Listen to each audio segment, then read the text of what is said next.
Did you know that some women survive childbirth? I mean, but they are left with leaking urine or feces every single day after that. Now, this condition is called, it's a medical condition, it's called obstetric fistula, and it's one of the most heartbreaking childbirth injuries in the world. Now, obstetric fistula happens when a woman goes through prolonged obstructed labor without getting urgent medical attention on time. Now, during the labor, a hole forms between the birth canal and the bladder or rectum, or even both of them, and as a result, a woman loses control of her urine and feces. Now, the physical pain is just one part of the story. Many women that are living with fistula, they are abandoned, they are shamed, they are isolated, they are depressed, and they are pushed out of the society because of the constant leaking of urine and smell. And in many cases, they lose their babies. In fact, statistics has actually shown that 90% of babies do not survive this difficult labor. And the painful part is that obstetric fistula is almost completely preventable, and no woman should actually have to suffer this because they couldn't access proper medical care. Now, today being May 23rd, is the International Day to End Obstetric Fistula, and this is uh, an awareness day that is actually promoted by the UNFPA, and it's actually to demand action, for this particular thing, because every woman deserves access to skilled birth attendants, emergency obstetric care, safe pregnancy and childbirth, and dignity after delivery. Women shouldn't be dying. It's 21st century AI age, for goodness sake. Women should not be dying, suffering silently, or living in shame because healthcare was unavailable or inaccessible. Now, in the light of the conversations that are going on social media right now, where a lot of men, not all men, but a lot of men are coming to almost shame women who have gone through childbirth, but they are complaining about the conditions, the health conditions they are living with after childbirth. And these men who I believe they are not educated, in the areas of childbirth, pregnancy, and related conditions, because they come to talk about how women of the older days, they used to have 10, 13 children, and they lived happily ever after, and then a woman in this present day just had one child or two, three children, and they are complaining.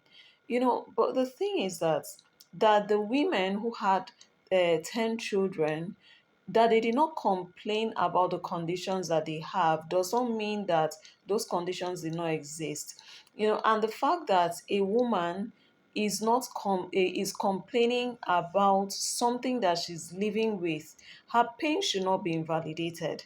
Her pain should not be relegated to the background, and you just feel like, oh, it's just one child, it's just two children. Women go through a lot. Some women literally die to give life, and some women live with conditions throughout their lifetime that otherwise they wouldn't have lived with those conditions had they not gone through the pain of pregnancy and childbirth. These things change not just the physiology of a woman, but also they rewire her, even mentally, affect her psychologically. So when we come to rooms or platforms where we're having these discussions, they are not mere things we laugh about like skits, because people are actually dying from this condition. So if you don't understand it, it's the responsibility is on you as a person to go and learn about it. One, two, three women complaining about this thing. Let us pay attention, to read, because now ending fistula is not just a health issue, it's a human rights issue. So whatever corner you're in, let us speak up for mothers, let us support maternal health, let us end preventable childbirth injuries, because every woman deserves safe delivery, dignity, and life. So when we are having these discussions, let's come from the place of empathy. Let's come from a place of understanding, or even seeking to understand. Even if we don't know the pain, we can't relate to the pain, that these women go through, and let us be supportive. Encourage these women to seek medical attention for the conditions they are having, because it's been shown that a woman's body takes requires 2 years to deliver from to recover from a pregnancy. And some women are having children back to back, and two, three, four, five kids and all. So let's have these conversations with respect. Let's show women dignity for carrying life and birthing life, nurturing life. Let's have these conversations with dignity, that another woman is not having a particular pain, or experience, do not invalidate another woman's experience. Every woman's experience is valid. And when women are complaining about pains resulting from pregnancy, delivery, postpartum, let us pay attention to them and encourage them to seek medical attention. We shouldn't be desensitized to the pain of our mothers, to the pain of our women.